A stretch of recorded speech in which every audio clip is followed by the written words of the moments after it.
put it into the universe now. It has to happen. Has to. Anyway, Conor, listen, tell me a bit about what you've been up to, because it's been so long. What are you working on now? Yeah, so it's a bit of a good question. I don't really know what I'm up to myself half the time here. So, I suppose back in 2000 and I think 2019, we'll go back from there because that was a pretty crazy year for myself. So I would have been in my third, going to the final year, completed studies in sports science and health, my degree from Dublin City University. So while started had to be a really good year, on things like, living away from home, having that experience and excelling in college, and then moving to Australia to get some experience in the sports science and strength or high performance industry, to traveling to Southeast Asia, to come back to having, family weddings and things like that. A really great year, and some really good sporting success. Then it kind of collapsed a little bit when it came to 2020. So the contrast of the 2 years was a little crazy, to say the least, because we came back 2020. I was obviously halfway through my dissertation in my sports degree, and then we got like a call towards the end of January. COVID obviously kicked in, coronavirus. So since then, it's been pretty crazy. And so I'd say what I've been up to over the whole lockdown. I've drank a lot of coffee. I've walked a lot of dogs. I've taken a few new skills. I can now play the tin whistle, believe it or not. Yeah. So what songs are you playing on the tin whistle? True by Mice, all day, every day. Nothing more, nothing less. But once I had that, I was pretty solid. that was my lockdown. That's only like 3 moves, isn't it? It's only 3 notes. Yeah, three finger moves. That's it. But listen, man, it's better than nothing. So, long story short, once that kind of kicked in, I suppose, graduating from college. We haven't even graduated yet. I'll give you a funny story. Like, I actually got I got my degree from the postman, rolled up. He knocked on the door and he's like, Conor. I said, yeah. It's rolled up. It says from DCU, so it must be very important. So congratulations! I shook my hand. And I was like, "This is actually scraping the bottom of the barrel. I'm receiving my fucking degree from the postman, as opposed to the fucking head of the university." So I went from that, and then I went to, I suppose, just trying to plan the future. And then I suppose 2020, 2021 was I wouldn't say a write-off. Maybe a little bit of a write-off in terms of progressing my career and things. I would spend so long considering what I wanted to do and who I wanted to be, and that kind of things, when I could have spent that well in really progressing my career, if it was if it was personal development on an academic level or whatever level it is. I feel like those times are really unprecedented and just unpredictable. So it was so hard to judge what the next step would be because everything is up in the air. But what am I up to today? So after that, I then got a job in a small fitness studio locally here in Dublin called FireFit.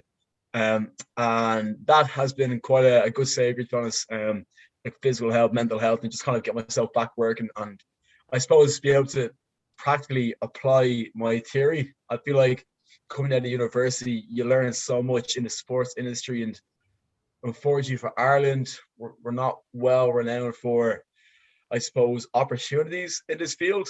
So it was relishing to apply my knowledge into in a practical setting. And that's what I've just been up to now. I've been working with a basketball team called DBS ANA, who compete in the Irish Super League, and they're going pretty well. The first year I took over, I didn't take over. I came on board with the team as athletic support in high performance. So that was good. We got to the cup final in the first year from promotion, finished second in the league, and then this year we're currently top of our Northern Conference. So it's going well. I suppose working in the gym with the general population, and then complementing that with work with high achiever, like high athletic population is quite good. High performance, sorry. So it gives you a nice blend to learn from both areas. So long story short, now working in the gym, and still taking away, still drinking coffees, still playing Three Blind Mice. What about Monster Energy Ultra? Oh God, I tell you what, I had a few times there. I went on the dry now. The Monster Energy Ultra it got to me in the end. Those white monsters, man. You know, even being in the library doing my dissertation, my thesis. Man, like, it's almost like a status thing. That white.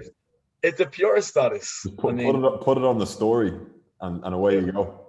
It was to let people know, shit was going down at this era, at this time. You had a white monster in the library. It was endgame, and like might have been the same in Trinity. I think you might go around the library and you'll see like bins stashed full of empty cans, or you might see somebody, and when they're on the Red Bull, like you might as well be fucking necking back 10 packs of Adderall. Like it was just like these lads are in it for the long haul. Like it was always scary.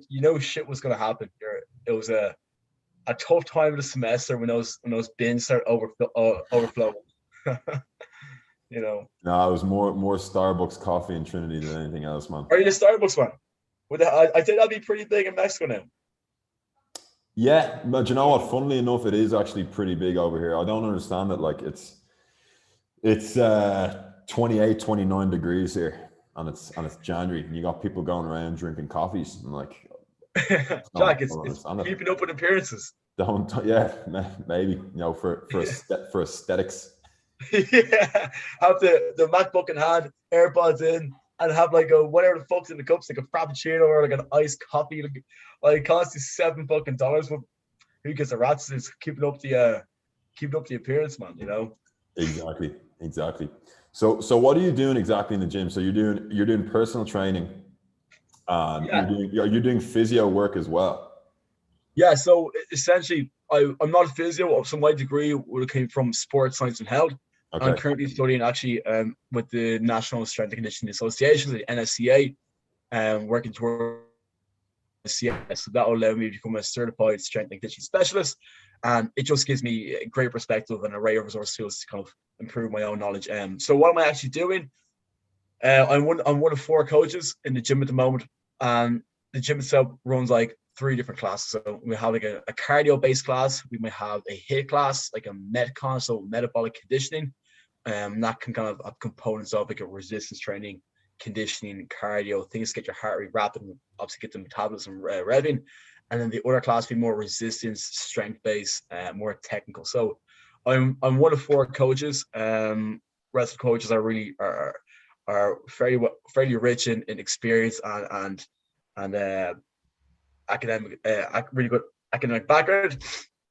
So we kind of work on program formulation. We look at ways that we can improve what we do, if it's through coaching, through communication, through however else we might use that medium. But no, I'm just working as a strength and conditioning coach essentially with in the gym, and we're like an array of populations. So it could be with anyone from the general pop, anyone like over 60, or it could be anyone working, wants to get hours away from home, or it could be with high performing athletes. The gym is open to any age, any capabilities of fitness, and therefore, so it's really good. Like I said, like coming over COVID, when everyone's locked in for so long, we're nearly 2.5 years into this. People want to socialize, people just want to get out and be somewhere, be a part of something. So as opposed to paying a membership or getting 1-to-1 PT or 1-to-2 personal training, it's more of a really strong community that's growing really well, and it's a platform or a medium for people to meet, socialize, and all through the healthy medium of exercise. What more could you want? Exactly. No, it's great to hear that you're involved in that, and especially I can imagine in Ireland now with the lockdown and everything, people were probably prone to getting out of shape because everything is just up and down.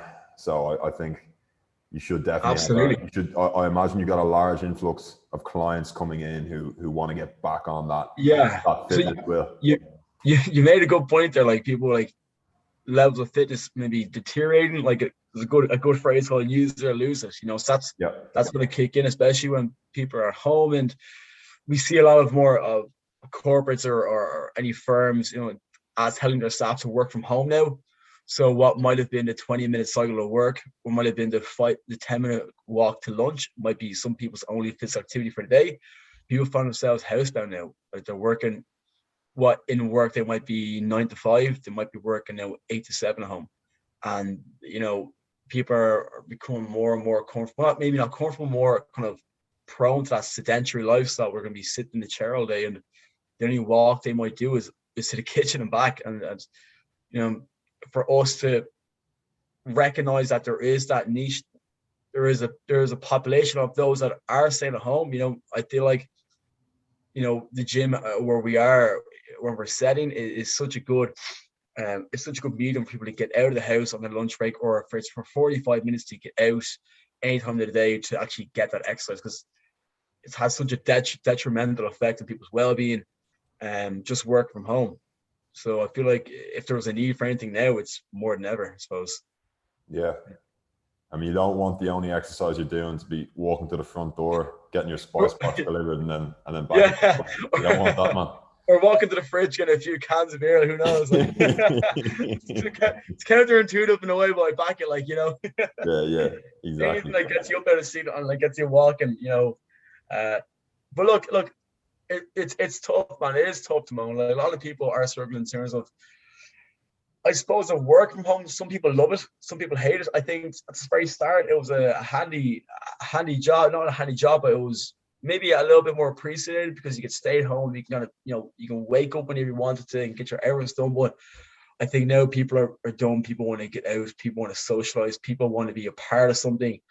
And look, man, we're humans. We're curious beings. We're not housebound. We're made to get out, explore, experience things, and just meet people. I think so. We're social beings. That's the thing. You know. You're totally right, man. When you're doing the fitness work in the gym, when you're dealing with clients, like, what's your process? So say somebody comes in and, you know, whatever their fitness ability is, like, how do you take them from first meeting to actually setting up a structure for them and then getting them the exact result that's going to be the best for them? Yeah. So every time we bring someone new in, we begin with a consultation, a free consultation. Okay. So FireFit is really good, have some really good resources. So when they come in, they will begin by obviously showing around. Then we like do an in-body scan. An in-body scan is a piece of technology. It's called body composition analysis. So it works through a bioimpedance electrical analysis. So essentially, you stand on a scales with like electrodes or these kind of metal plates, and those metal plates can send electrical impulses up through your body, through your fat and through your muscle, and through that you can identify body composition, how much lean muscle mass, how much fat mass, your body fat percentage, your BMI, and things like that. So that is a key factor in helping our clients identify their goals and what might need to be worked on. So someone might come in and we might ask them what their training experience is like. We might identify that. We might find a class that's easy for them. That's like, all our classes are user friendly. They are, you know, experience friendly. The beauty of it is the program, the formulation of the program is stays constant, is consistent. It's completely down to how you lift and how you move and how you progress with that. So in terms of exercise prescription, it's completely tailored to the person. So it's not like a one glove fits all situation.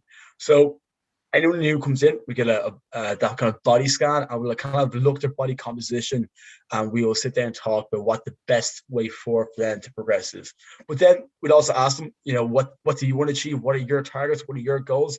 Because at the end of the day, you gotta want to be there. You gotta want to have a goal. Everyone has a goal. It's easy for me to tell you, Jack, if your goal is to, I just want to come to the gym 3 times a week, I feel great. Whereas I could be like, actually, Jack, I want to get your body mass up, this down, get your, like, that's all said, that's great, but they're not high performing athletes. These are people that want to come in and get moving. So our process: consultation, a body scan, body analysis scan, and then we do like a barbell basics class before their first class. So barbell basics, there's a lot of, you'd be surprised, Jack, how many people have never been to a gym before, or might be quite intimidated by the environment. So a barbell basics class is essentially a 40-minute class where a 40-minute kind of module you come in, and myself or one of the coaches will run you through on how to correctly move, how to correctly squat, do your fundamental movements like a squat, a lunge, a hip hinge, a push, a pull movement, and then how to use barbells, how to set up a rack, how to set up any exercise, how to use a band. Like it's you'd be surprised, man, at how many people are really unfamiliar with these kind of things. So so from consultation to body composition analysis to our barbell basics, we set goals, we set targets, we ask them what would you like to achieve on your part, and then from that we can identify markers. If it's like maybe a few cardio classes, if it's strength training, like have you any injury history, what can you do, what can't you do. It's just there is a good bit that goes in. I feel like verbally I'm making it out to be a lot, but on paper it's a few there's not that much that needs to kind of go through it. I suppose the biggest thing is ensuring familiarity and comfortability for the client coming in, because look, it's easy for us, to me, to say, being in that experience before, I'd be comfortable going to the gym, I'm happy enough to lift weights, but for someone that doesn't really know what they're doing, it's quite an intimidating factor. So ensuring comfortability and trust is a massive thing, and we bring it through those stages, and once they've been vetted and they're safe to lift, they're safe to participate, then we can move them in to the classes. And the really good thing about our system is that over the last few 6, 7, 8 months, where we've grown from like 20 clients to now 85 clients, I don't think we've had anybody, touch wood, that has like left us yet. So what we seem to be doing is quite good. The standard is high, which is really good. We got a great team. We have some great clients to work with. So it's just really, really great so far. And we love working with new clients. It gives us a blank canvas essentially, and it allows us to show how good we can be as well as coaches. Nice one. And when you're training them, how do you find out the appropriate amount of effort that they should be putting in a workout? Because that's something that I find interesting. Like how do you know when you're training hard enough? Like is that quantifiable? Yeah, it is in ways. It's extremely subjective, that now. So like I'm going to take a cardio class, for example. So we have clients, and like I said, our classes are tailored to anyone, any age, any fitness any training history or fitness capability. So let's say, for example, I go into a class, cardio class with you, and we use, let's say, heart rate sensors. So these are things, again, through electrodes, and through your heart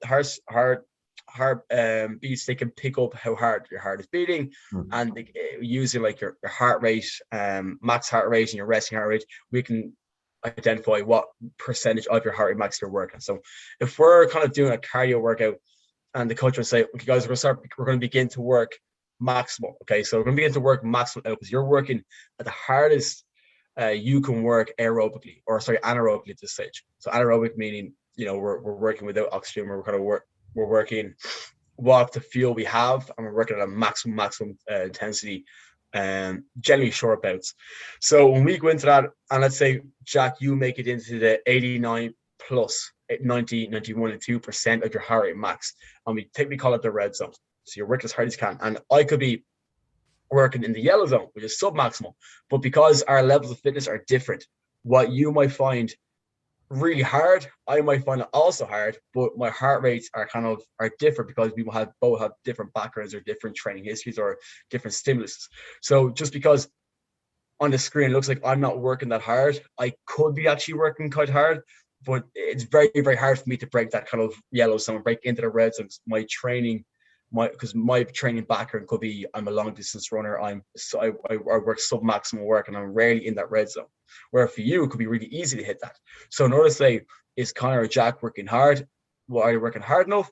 It's completely subjective. So that's kind of a point there. In the cardio, when we look at kind of strength training, we might use an RPE system, so rate of perceived exertion. So if I, for example, you're doing a squat, and you said, that's pretty easy. I could maybe go over 5 or 6 more reps, or out of 10, I perceive this intensity to be maybe a 5 or 6. Then that's kind of a signal where I'm like, hey, maybe you should be lifting a little bit heavier. Maybe we should push you a little bit more, because ideally we want to produce a greater stress in your body to impose a greater adaptations. So specific adaptations impose demands. So that's kind of keeping things specific to your body. So if you are not lifting heavier, and if you don't perceive this exercise or this prescriptive weight to be stressful enough in the body, then that's our way of overloading you a little bit more and making that small bit harder. But again, it's completely subjective. But using RPE and using heart rates is just a nice form of feedback to identify if somebody might be working hard or might not be working hard enough. Okay, got it. And like, obviously people want to get results from their training, right? Can you still get results or still get great results even at a lower level of intensity? So say, for example, if you're training at like a medium intensity say you're doing resistance training, right? You're trying to get some muscle. Say you're doing resistance training daily for like 30 minutes and you're training at like a 7 out of 10 intensity versus doing resistance training absolute max intensity. You can go 3 times a week doing similar exercises. I mean, is there a difference in result there? I mean, obviously it's a hard question to give an exact answer to, but that's a good question. It's a common question, and it relates back to a principle among sports science, our strength and conditioning. That's quite important. So that principle is a progressive overload. Yeah. So let's put it this way. Let's think of a graph. Okay, so you made a point there. If it's maximal training or if it's kind of lower intensity training. Yeah. So if you have the graph a baseline, and you might have a super compensation stage where you start that training for the first 2 or 3 weeks. Yeah, you're going to see some differences.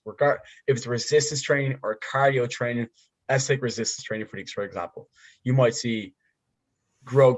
Obviously, if the prescription is correct, if the reps and the weight, if that's all set perfect, and you begin that training after the first 2, 3, 4, 5 weeks, yeah, you'll see improvements. You'll see bigger muscle. You might feel stronger, you might feel powerful, you might be able to move better. You'll have that graph, you'll have your trend line going all the way up. But after a while, you're going to plateau. Your body, so when you apply a stress to the body, and you constantly apply that stress, your body will adapt to that stress and build reinforcements. Your body will be like, okay, oh shit, I've never lifted 20 kilos before on my chest. And we're keep doing it. Your body's like, fuck, Conor, we're breaking down. We don't have the muscle or strength to do it, so we're going to compensate by building more muscle when complemented with a good diet and with consistency and frequency. You're gonna build up to adapt to that new stress. Unless a new stress is, well, from what studies say, unless the new stress is exposed, or unless your body's exposed to that new stress, you won't adapt anymore. So essentially, you kind of will plateau a little bit.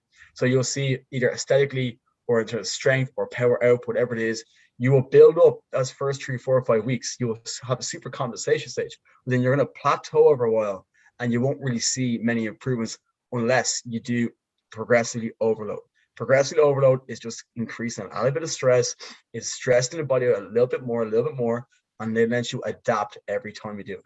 So if you periodize that correctly, so if you maybe yourself every few weeks, you progressively overload, you will see those adaptations, regardless if it's maximal or if it's submaximal or if it's low intensity, regardless what the stimulus is. If the stimulus doesn't get increased, doesn't progressively become harder, or is not overloaded, you probably won't see those results.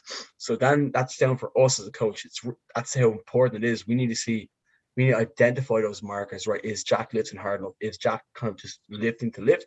Or is Jack, for his goals, we need to get him a little bit more? What Jack perceived the spot this week to be 5 out of 10, next week is now a 3 out of 10. Okay, so that in my head's like, right, he's getting stronger, he finds it easier.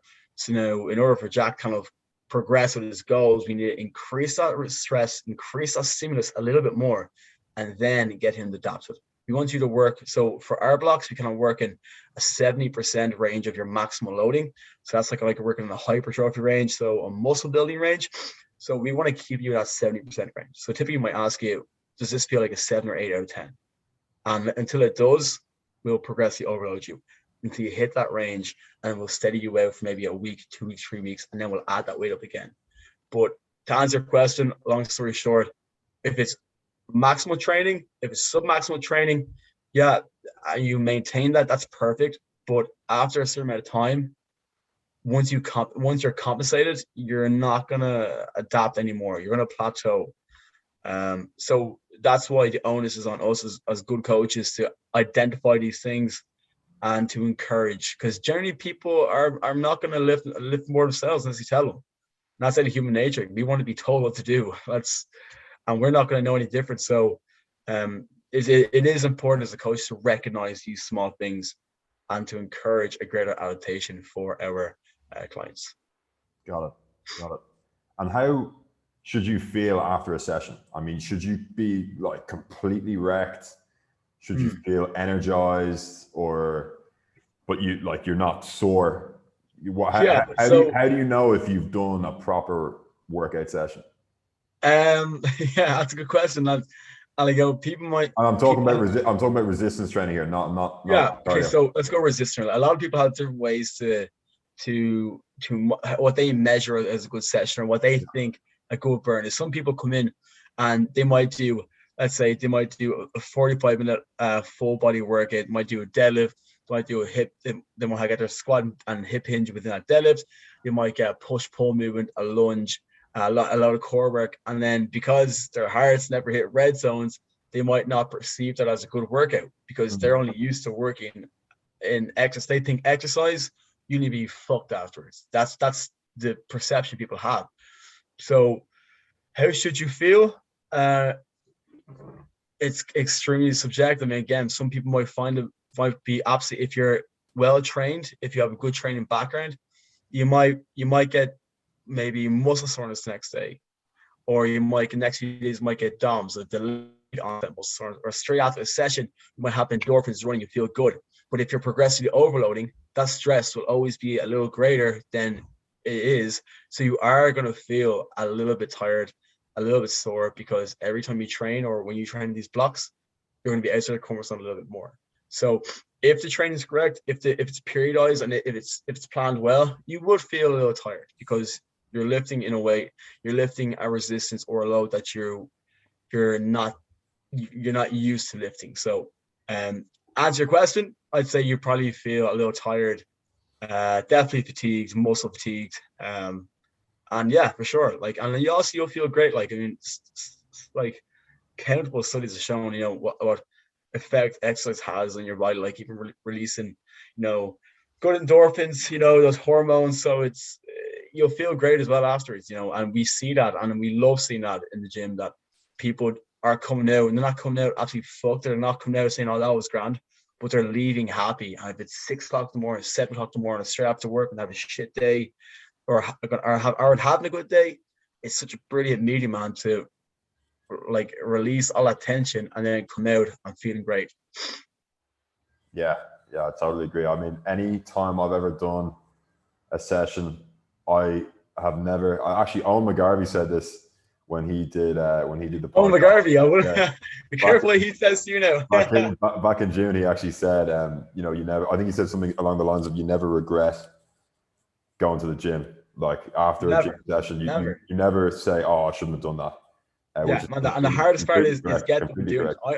I'm the fucking worst one. I fucking hate going to gym. I'm too much of an extrovert to train on my own. I hate it.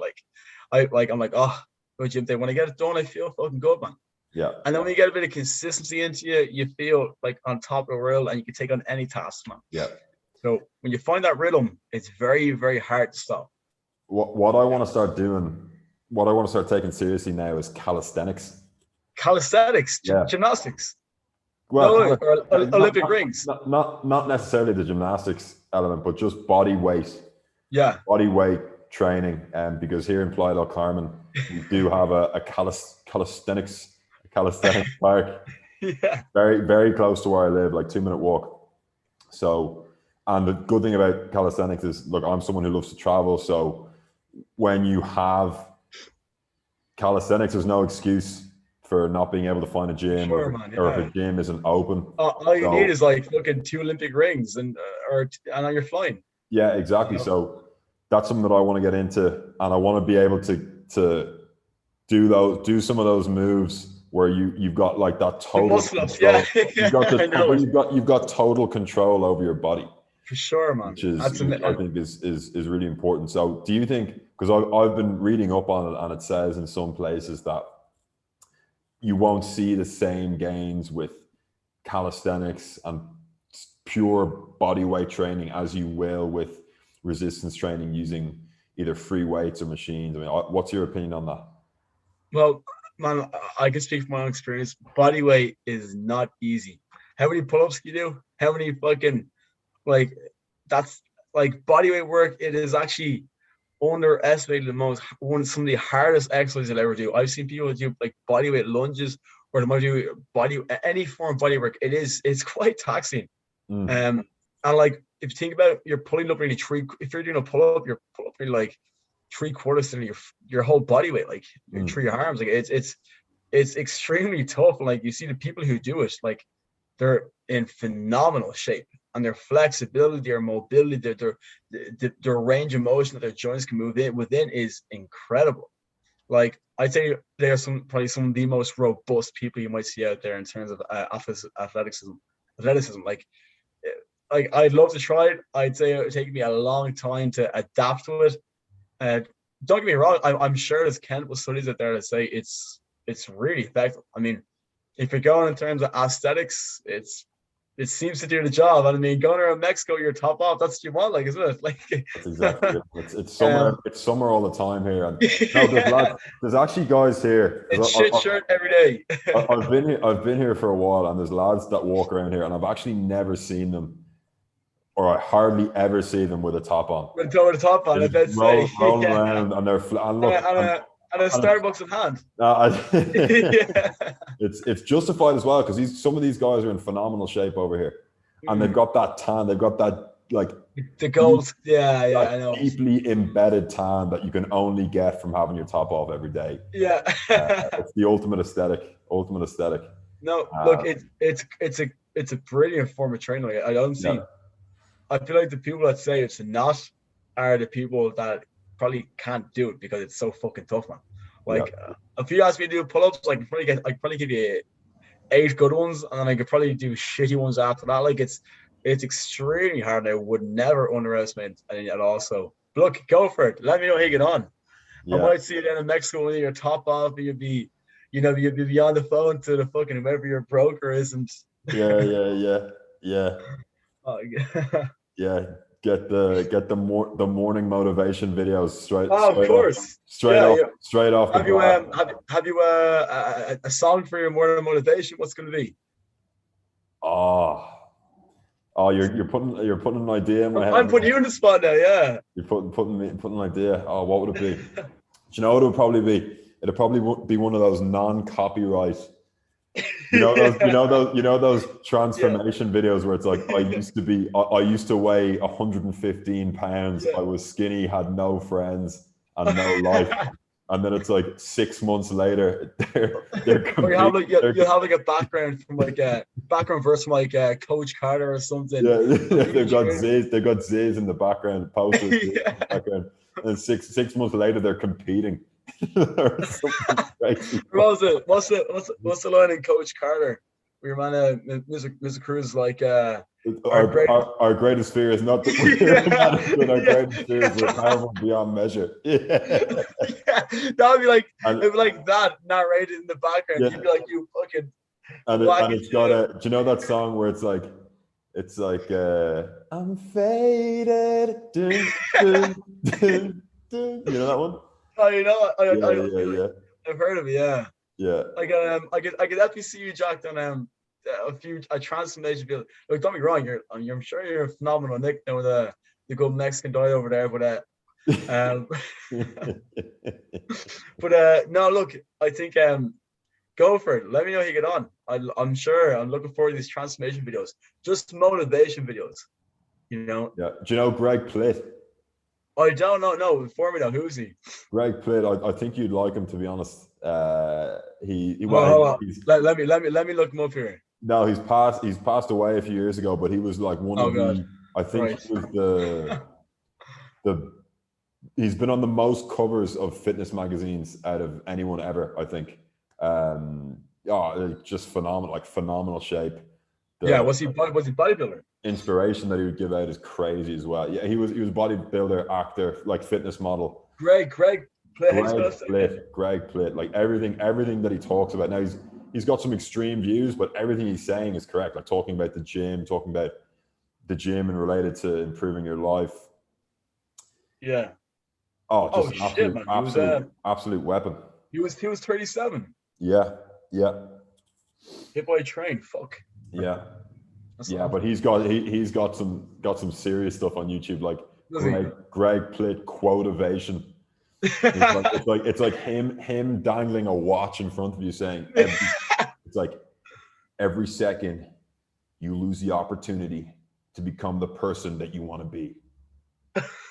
Let's fucking go, guys. Stop sitting back saying, yeah, man, that'd be cool. I want to be this, I want to be that. Grab your fucking nuts and be it. You have your headphones better on you, like 6 a.m. in the morning, like, oh, I don't want to do it today. No, as in, like, if you're looking for like workout music, just plug on, put on a Greg Plitt 1 hour remix. 1 hour loop. Back to back. 1 hour loop, yeah, exactly. You'll never be more fired up. I might do the gym tomorrow. I might just leave it on all day. Man, that's the only pre-workout that you need. Yeah. Pre-workout, intra-workout, post-workout, just everything. Your go-to. Just put Greg Plitt on the speakers in the gym. That's what it should be. For sure. Forget your pop music, man. Put on. Yeah. Oh no, we're stuck in a bit of. We got a good few playlists going at the moment now, so it's just some absolute belters in there. We're trying to fucking keep going. So, bit of Patrick Topping, of course. Patrick Topping. Everyone's house there. Be sharp, say no. Very good. Be sharp, say no. Unbelievable. Love. I just imagine. I can imagine you doing your. Because I remember. Well, I don't know because I haven't seen you in a while. But you used to have this kind of posture where you're like this, and you're like, hey guys, what's up? Where's the hands together or where? I can just imagine you rocking around the gym just like yeah. Hey guys, hey, listen. No, keep the back straight. You keep the back straight. There you go, man. There you go. You're flying it. You're absolutely flying it, man. It's a pure power stance. Yeah. Legs split like this. Yeah, exactly. Knees locked, legs split, hands together. Exactly. Power stance 101, man. You gotta nail it, like.